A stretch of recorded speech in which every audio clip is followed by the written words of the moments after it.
fiction, science fiction, horror, fantasy, crime, LGBT, thriller. You have now entered the House of Mystery. Welcome back into the House of Mystery. I'm Al Warren. Got Joe, the serial killer Goldberg. Yeah, back to that conversation. Yes, I'm a serial killer. Thank you very much. Yeah. What's it like living like a serial killer? Every place I go, a lot of places I go, people say, "Do you know that there's the character in the book?" Yes, I know. I know that Joe Goldberg is the name of a serial killer, Netflix star.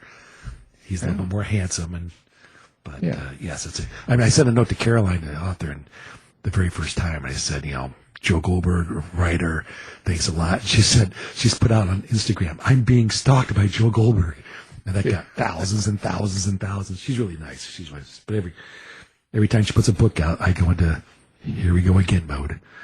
Well, you should go out on the book signings with her. I'm going to see if she'll. I actually have considered her seeing if she'll do a review for my book because I think she owes me. To be honest, she owes my life. So Caroline, if you're listening, I'm coming for you.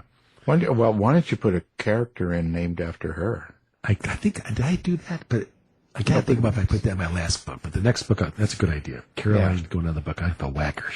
Yeah, and have her do something really, really bad. She could be the person who I kill off on the first page. Only if it's torture. Well, I won't say what it's going to be. That's the next book I'm working on. Ooh, secrets. Yeah, Secrets, like James's fantasy world here. It's all secrets. It's all secret. It's all just in his head, and it is. And we have to find out why.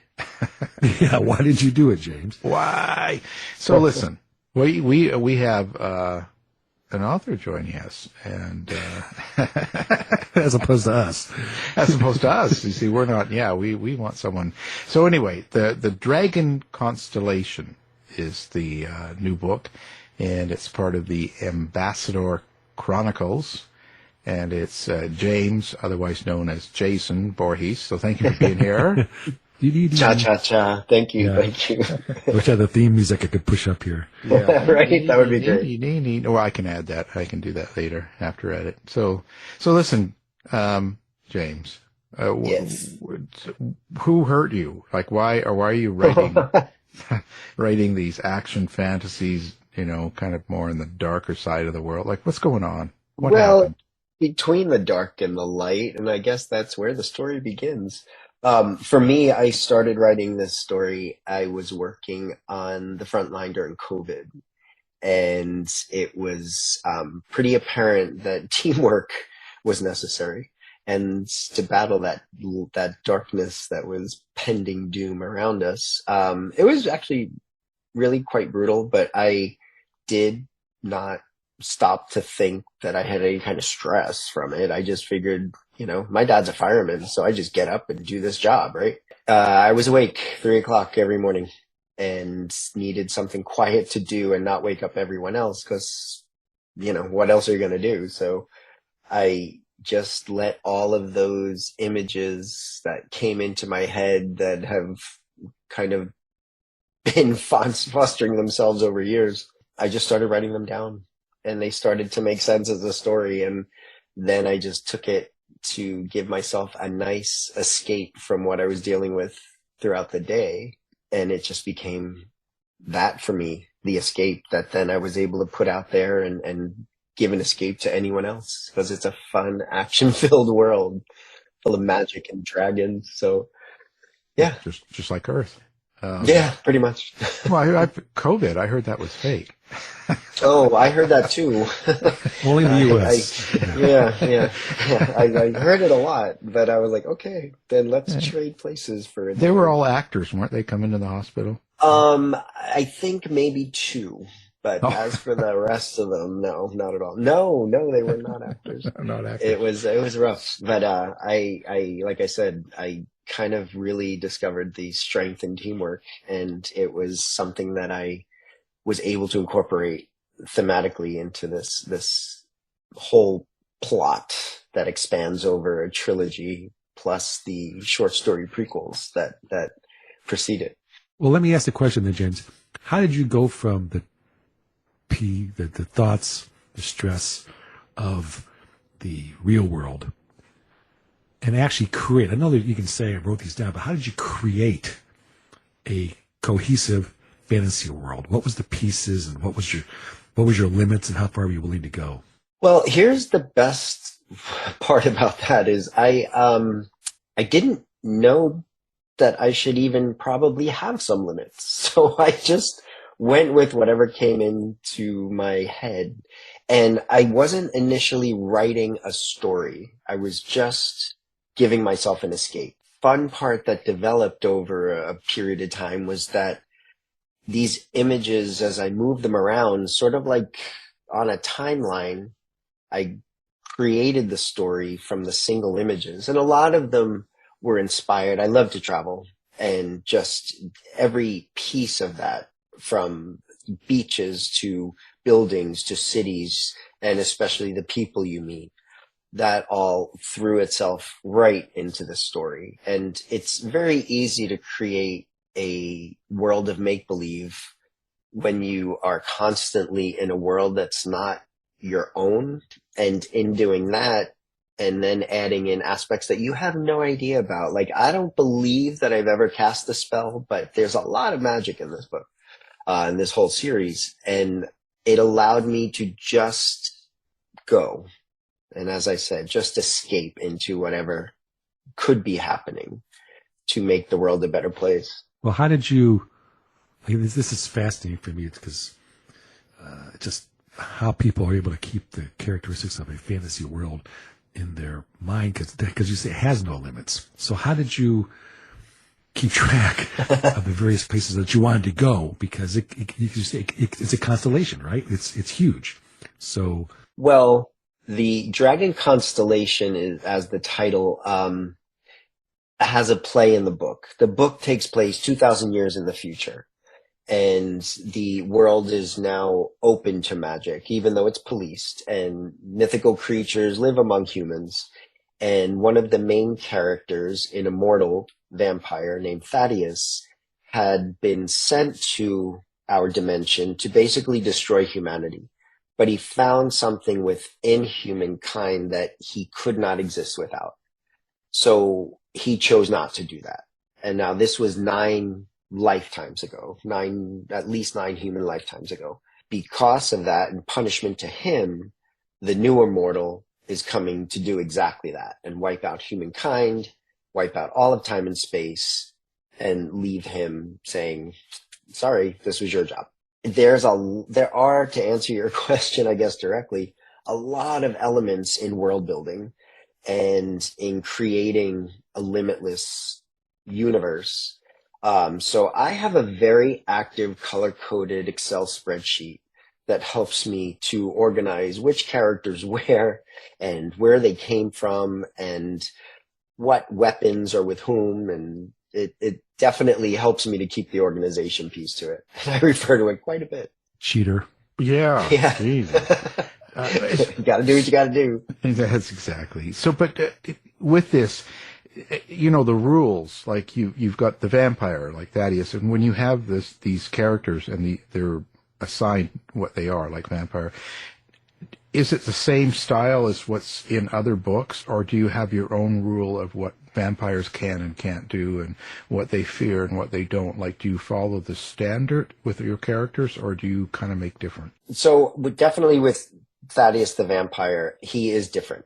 And I almost poke fun at some of the characteristics that are traditional, like sunlight.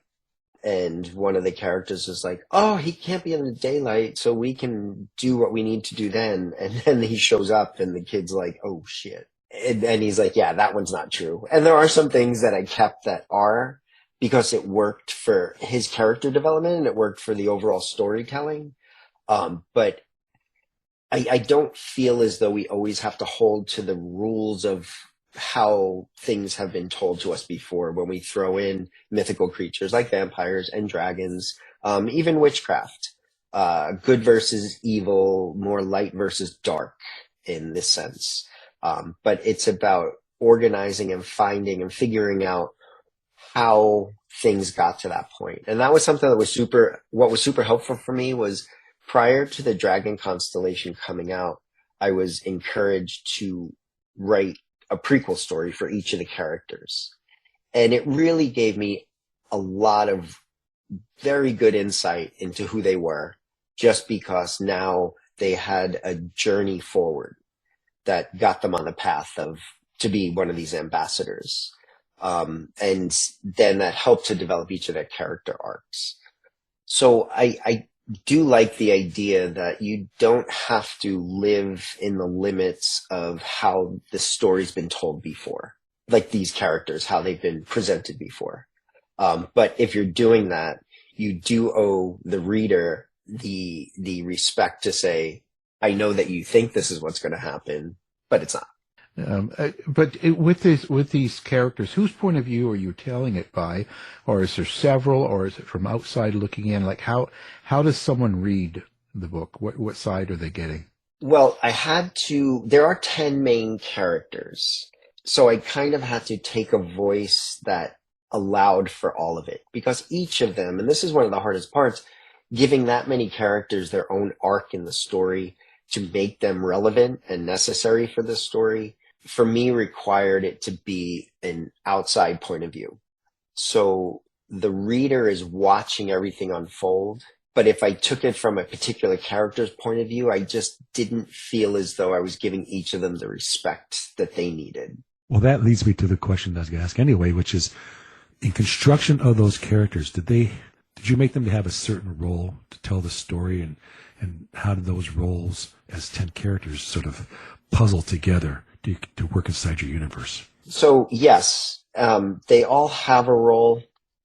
At a certain point, I created the prophecy, and from the prophecy that's foretelling of this new beast coming, some of these characters are listed as players in the prophecy, and others are sort of listed because of what they possess or what they can do or what their skill set is. So because of that, they all became more relevant.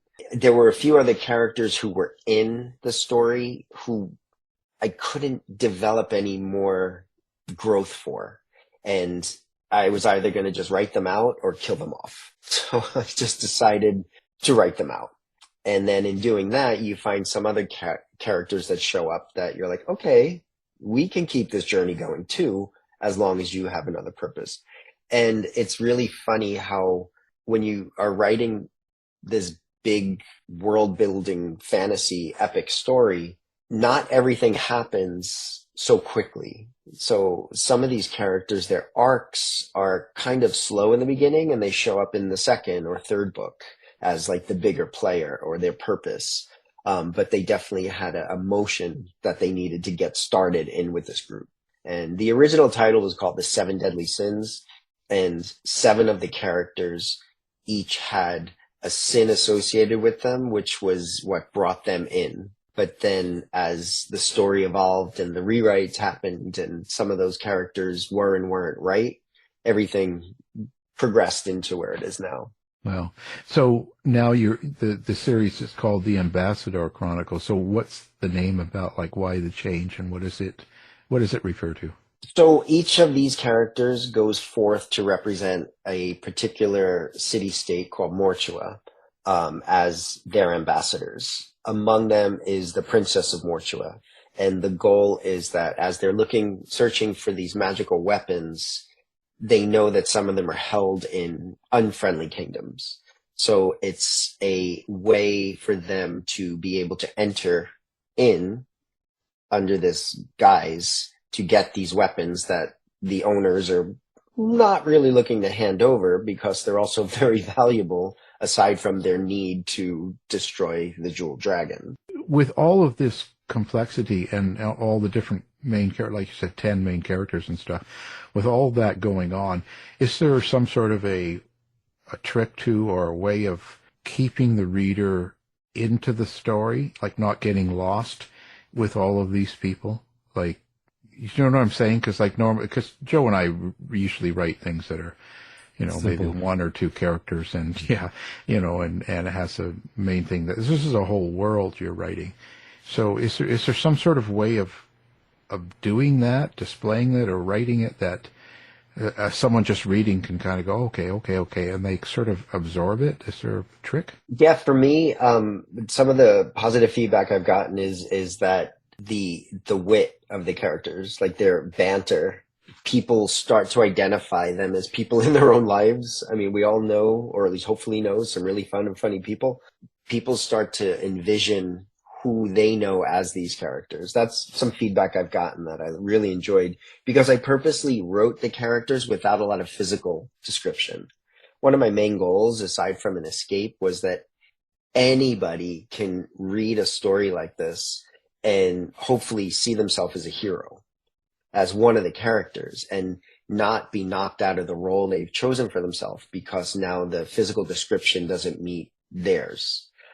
So people really have appreciated the idea and have said that's one of the things that keeps them making them able to organize who's who in this story. But each of these characters has very different personalities, and there's 5 of the 10 that are sort of early 20s, and then the other 5 are anywhere from late 40s to Immortal. So it allows for a vast grouping of readers to enjoy and identify. James, as you create the world and you create these, I'll call them heroes, these people, entities, whatever they are inside your world, how much of 20, 25, 26, 21st century ideas, themes, issues find their way into your book? Because you used the word escape. So just wondering, is it a full escape, or are there something underneath that says, I want to talk about this somehow inside my stories, my characters? Yeah, it's a good question, and it's one that has come up recently. Did not necessarily intend to throw in modern day problems, but I do feel that when you're world building, when you're writing, you're gonna find things in your life that you identify with. You're gonna write what you know and then figure out the rest, whether you're researching it, making it up, creating a entire world. As you brought up before, there need to be rules to the world. Like if there's gravity, who can fly and who can't and why? But in this sense, I definitely needed to be sure to keep the characters grounded. In that, the stuff that I was dealing with, the politics behind it as I came home, I would need to just shut off to be able to allow my world to grow. But you can't help in fantasy writing to get into the tropes of light versus dark, good versus evil, the fun, morally gray characters, who you can trust, who you can't. So those are the things that really hit in there. And so now that you live in the Dark Empire in real life, is it different to write? Go to the light, Carol Ann. Yeah, Go to the light. Yeah, I had to throw that in there. No. How well do you know? That's real. Yeah. Well, how well do you know your characters?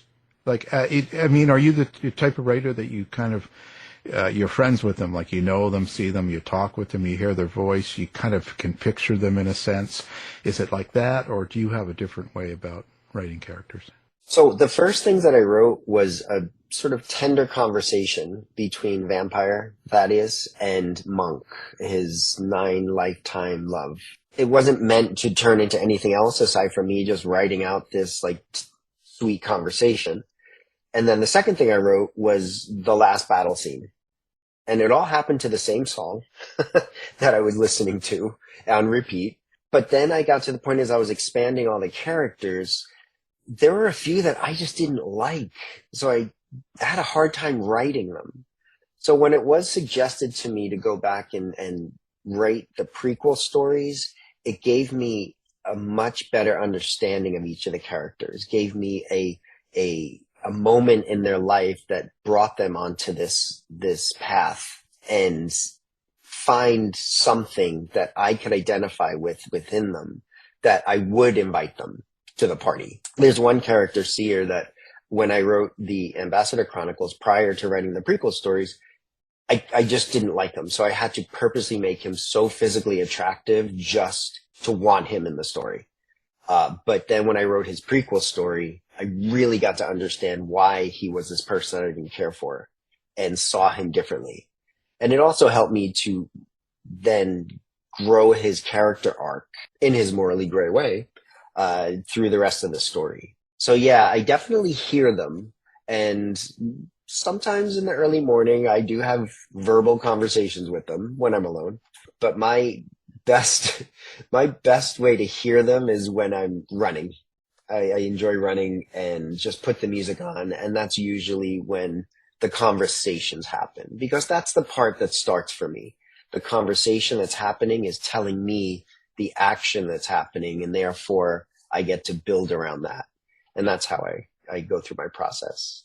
I now know why I don't have conversations with my characters, because I don't run. Oh, that's what it is.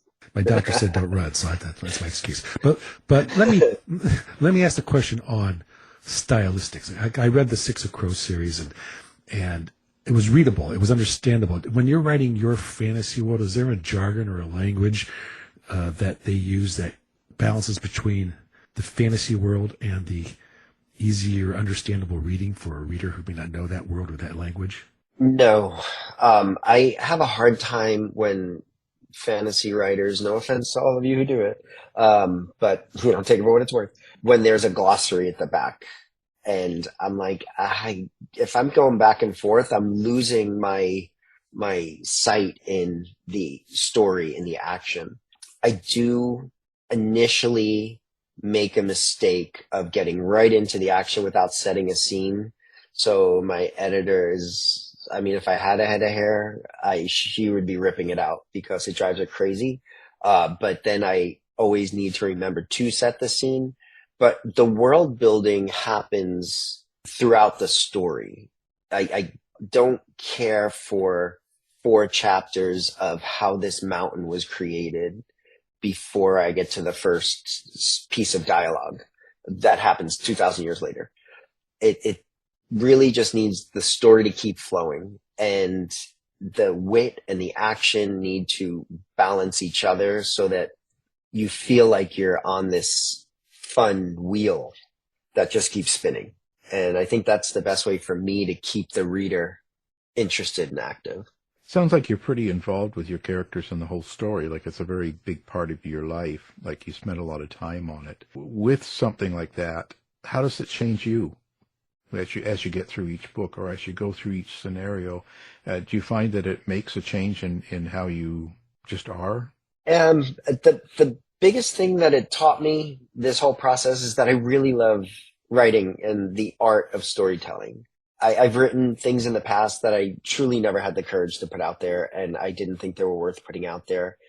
But once I got this story to the point that I felt like this is a really good story, insert ego here, I figured I had nothing to lose. So why not? Let's just put on your big boy pants and take the leap. So I did. And I found myself involved in the indie author community, and I'm very grateful to them and to outlets like yours that have embraced each other and allow for voices to be heard and to get this process out. So the change in me really comes from realizing that this whole other world exists that I had no idea about. I work primarily as a physical therapist. So to enter this and to be accepted in it and to have back and forth with other authors and other, people in this community has definitely shown me that this is a very enjoyable place to be. I don't have any big boy pants, so. Yeah, you don't. You don't have any readers either, so that's okay. Oh, that's not true. It's true, yeah. No, That's a bestseller. Yeah. Charles Manson. Read the Charles Manson book. He's my It's great. reader. Yeah. He's not doing too well. Anyway. Well, so how many of you got? How many of these are going to be part of the collection? Like, how many books are you doing? This is the 2, right? Well, the total will be 4 books. There's 3 books in the trilogy. The first book in the trilogy is the Dragon Constellation. The second book, The 9 Circles, is also out, and the final book will be out in May. And then as an accompaniment to that is the 10 short story prequels. And as I said, it was kind of fun for me to write and then go back and edit and build the world even bigger with a better understanding of the characters. But it also allowed me to hide some of those fun Easter eggs that, you know, people on YouTube like to go crazy with when it's like, did you see this? Did you find that? Because as you build that world and find new places to hide them, whether it be this dimension or others, it definitely added to the process. So there are 4 books total in the series, but the trilogy stands alone. And then the accompanying short stories are all compiled into a book that's referred to as the Ambassador Chronicles, which is the overall title of the trilogy. Well, hey, let's go with that Easter egg comment, because you've written books and you have people who are reading. They're looking forward to the next one. Hey, when's it coming out? How do you relate to your readers as you're writing? Are you thinking about them, that they'll like this, they don't like this? I've done this to this character. I can't do that because the reader will be mad at me. How do you think about them over your shoulder as you're writing? Or are they not there at all? Sorry, readers, but you're kind of not there at all. Because the bigger part of this story, like knowing where it ends, was written before there was any reader involved. So some of the world building increases and expands based on my own experiences, that I've traveled somewhere else and I'm like, oh, this would be awesome to include. This would be a great place to see 2,000 years from now and see what it becomes when I make it like that.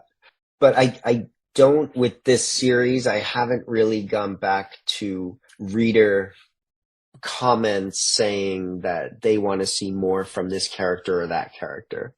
There are some ideas in the future after this series is done with some of the supporting characters to definitely give them their own side story. And that's where I hold those comments when people are asking for more about particular characters, that I can develop more of their story outside of this one, but still be in this universe, still be in this world, because I really do enjoy this space that's been created here. So what's next now? So you've got this and you got this series going. Are you doing other projects, or is this enough for you right now? Well, this will be done, as I said, in the spring. I'm finishing up now. I have been asked, there's that push for everybody to be in spicy gay romance.